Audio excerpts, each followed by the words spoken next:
Hey there mga my loves, Gemini! Thank you so much for always staying here with me in the channel, babe. So before we start your reading, no, happy Monday, Thursday sa ating lahat, no. So ngayon, no, ating pagnilayan, no, ang ating Semana Santa, ano man yung inyong religion, no. Alam ko ni isa lang ang ating Diyos, no. So let us remember here the sacrifice Jesus made, no, because He or she loves us so much. Kaya siya nag-sacrifice para iligtas tayo sa ating mga kasalanan, no? Kaya ngayon tayo ay naligtas, no? So, yun mga babes, no? Ating i-remember, no? Yung love ni God, no? Everyday, kailangan naman natin yun i-remember, no? Pero ngayon kasi, no, is the time for us to have this reflection. So, ano man nariliyon ninyo, no? I respect that. And yun nga, no? Alam ko na iisa lamang ang ating Diyos. Okay? So yeah, bago tayo mag-start here, Gemini, no, wala tayong gender here, and check out my other channels. Kung hindi ka pa nakasubscribe, no, at tumambay doon, you might want to check out ang link ay nasa description box. Meron tayong in English language at meron din Taglish. Okay? So let's go ahead and check messages for you, Gemini. Thank you so much, angels and spirit guides, Archangel Michael. We do not have any gender. Babae, lalaki, LGBT, you're all welcome here. By the way, my name is Yan. Welcome new subscribers. At sa returning subscribers, my heart is really grateful that you're here with me since day one. So, Gemini, let's go ahead, no? Alamin ang mga mensahe para sa inyo.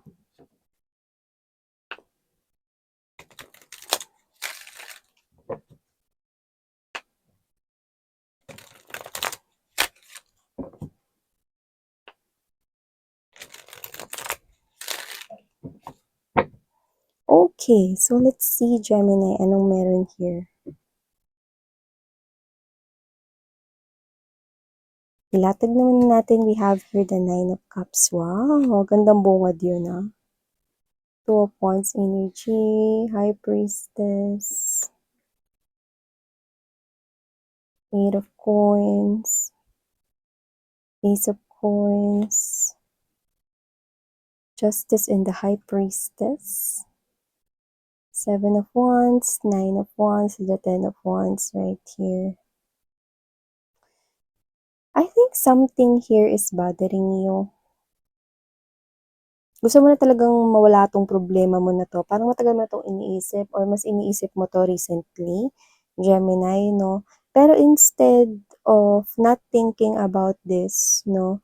Parang you're running away kasi from this one instead of making a solution to this. So, meron tayong kasabihan, no? Kapag hindi mo sinolusyonan ng problema mo, mawawala ba ito o hindi? Hindi, di ba? So, nakita ko rito, no, na kailangan mo ritong gumawa ng action para matapos na yan. Yung iba, toxic relationship yan, no? Na ikaw to na alam mo nang gusto mo nang tapusin yan kasi hindi na yan nagiging healthy for you, Gemini, pero sa kabilang banda, kaya ko bang tapusin to? Yan. Parang nagda-doubt ka, Gemini, no? Yung iba kasi relationship ito ay nasa isang toxic relationship ka with a toxic partner. Pwedeng narcissistic siya, no? Yun ang nakikita ko rito.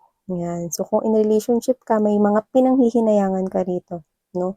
Na parang iniisip mo rito, baka pagsisihan mo kapag kinat mo itong relasyon ninyo or nakipaghiwalay ka sa kanya. Whether that's your husband or wife already, or whether that's your boyfriend or girlfriend or your partner here. So, yung iba naman, pwedeng meron kang bagong kakonek, no? Which is, nakikita mo na parang gusto mo na siya, type mo siya, no? Pero, alam mo at aware ka na red flag siya.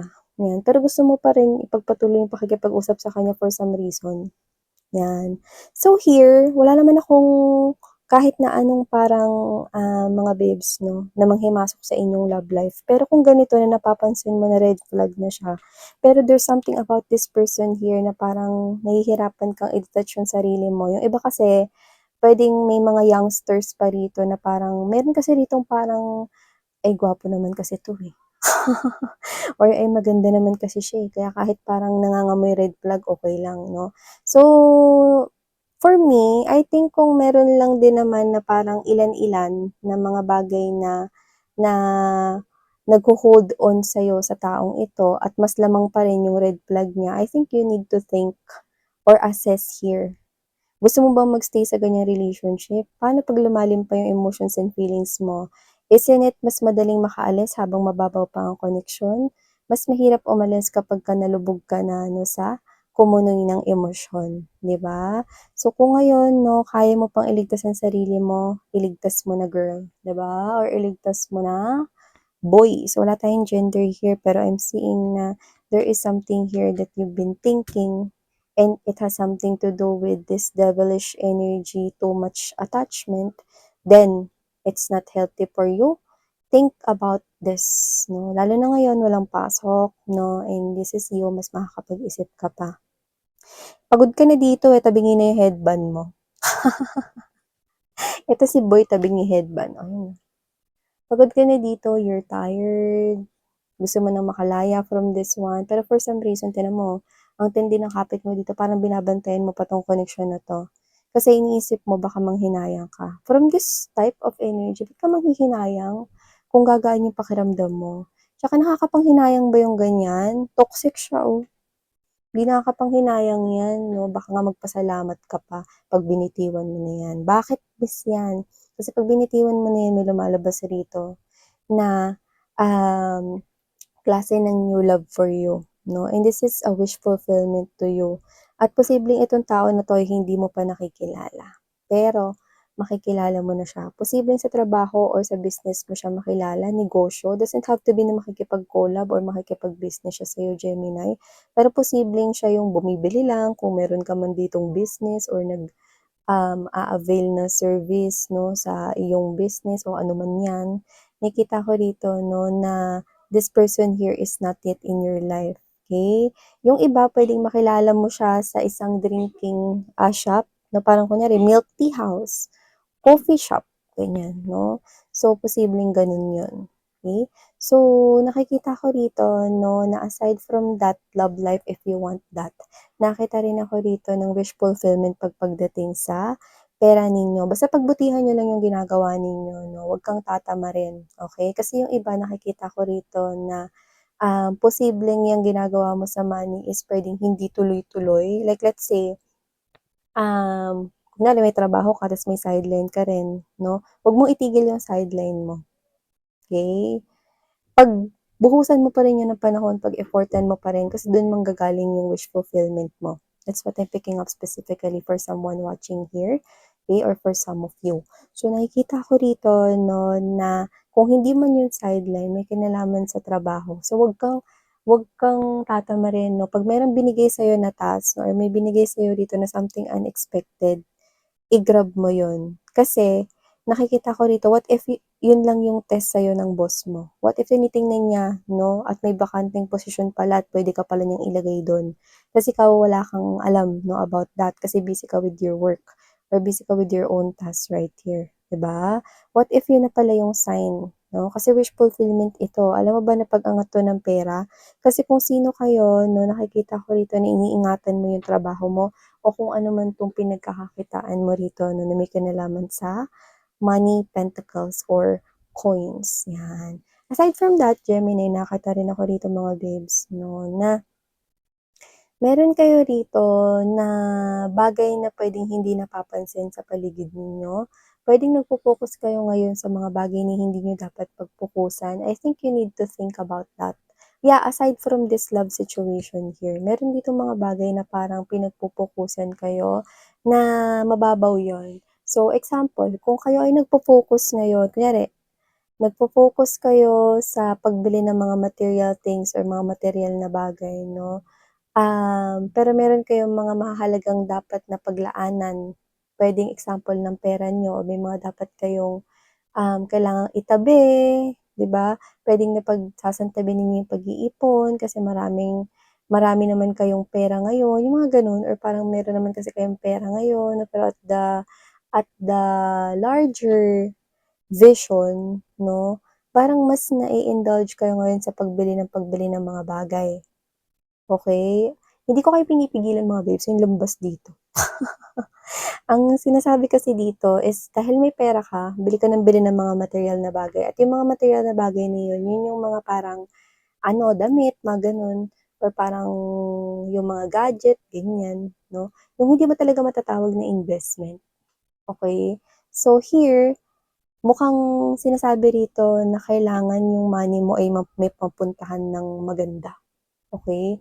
So, in short, kung may bibilhin ka man lang rin 'no, yung bahay na, dream car mo na, yung mga ganyan 'no, importante talaga na mag-save ng money, mag-ipon ka so that the universe will give you more. Dito kasi parang tinitingnan ka ni universe kung paano mo ma-handle yung money mo, eh. Parang anong gagawin mo kung makakuha ka ng ₱10,000, 'di ba? Ngayon, if you are praying, "Universe, bigyan niyo po ako ng ₱20,000."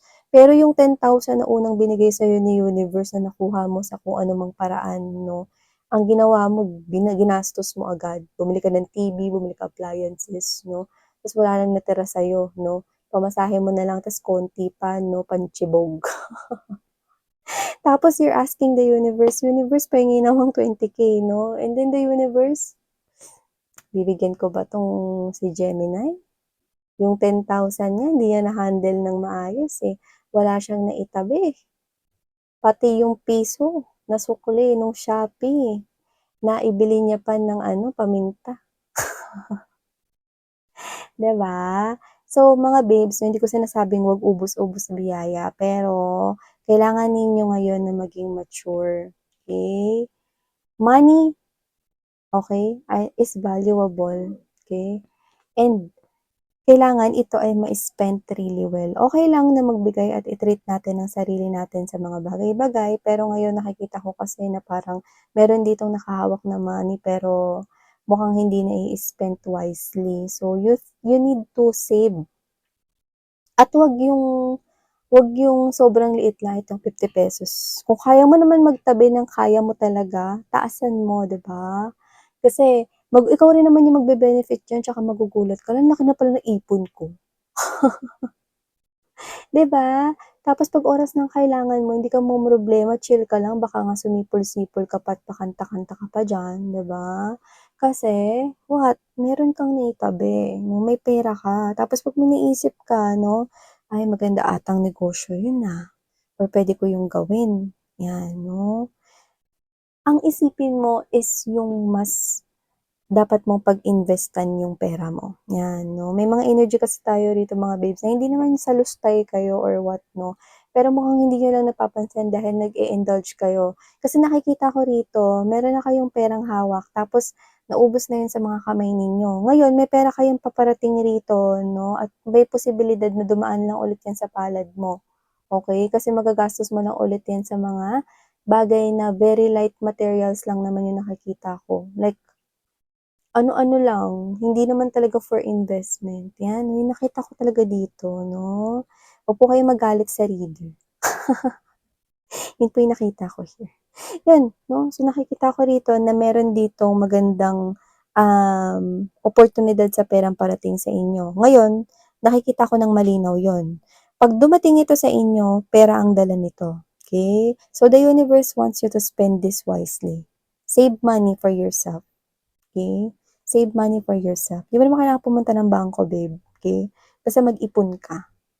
Nakikita ko that in the future, magagamit mo 'yan, yang mga naipon mong pera 'no, sa may kabuluhan talaga, kung saan makikinabang ka talaga at okey, puwede mo talagang suplayan kahit ano yung gusto mong bilhin, mga materyal na bagay, pero for now, save money, okey?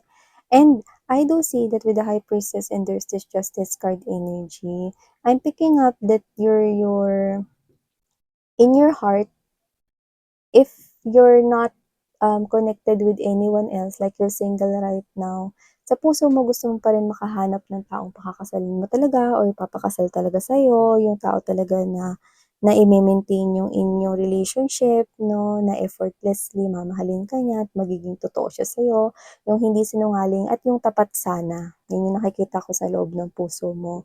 You're keeping it to yourself right here and you also pangarap mo rito na ikasal rin, 'yan 'no. Ang tanong, may darating ba miss 'yan? Yes, meron akong nakikita ritong new love for you guys 'no.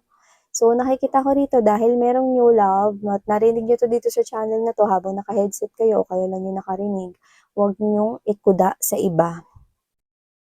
Kasi itong new love na 'to nakikita ko na magpo-pop sa inyo 'to 'no, in 2 weeks time para sa mas mabilis na energies na nakuha natin here. Pero yung iba it's 2 months and sa susunod na mga consecutive months. Like 2024 is really popping out here in your reading. So, shh, quiet.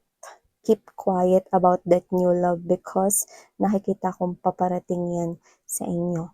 And if you are in a relationship already with your person, like boyfriend-girlfriend kayong dalawa, na nakikita ko rito that your person here is planning. Nagpaplano na siya for your future together. At baka mabanggit na rin niya sa inyo, pag-usapan niyo na yung saan kayo titira, mga ganyan. Ano yung gagawin ninyo, no? After marriage or ano yung mga kailangan niyong ihanda at i-prepare. So, nakikita ko yan na mag-uusap na kayo. Yung iba, pwede magpo-propose pa lang. Yung iba, pwedeng nakapag-propose na. So, nakita ko rito. So, nakikita ko rito na ready na yung person mo, no, na i-take tong connection ninyo to the next level. Especially kung guy siya. Ah. So, ever this individual is, wala tayong gender, uulitin ko lang. Minention ko kasi that's strong. So, nakikita ko rito, Gemini, no, na maliban diyan 'no, your person here kaya malakas yung loob niya kasi nakita ko rito na meron siyang pinirmahang kontrata at pera yun. So, puwedeng bagong trabaho yun or meron siyang na-receive na pera dahil pinaghirapan niya. Yan yung nakita ko rito. Huwag kayong mag-alala, hindi naman yun illegal. Pinaghirapan niya yun at galing yun sa malinis. Clean money. Yan, no? So, ito ang mensaheng nakuha ko here for your Gemini. Thank you so much. And please do check out other channels. Sarang Hey, Love and Light. Annyeong.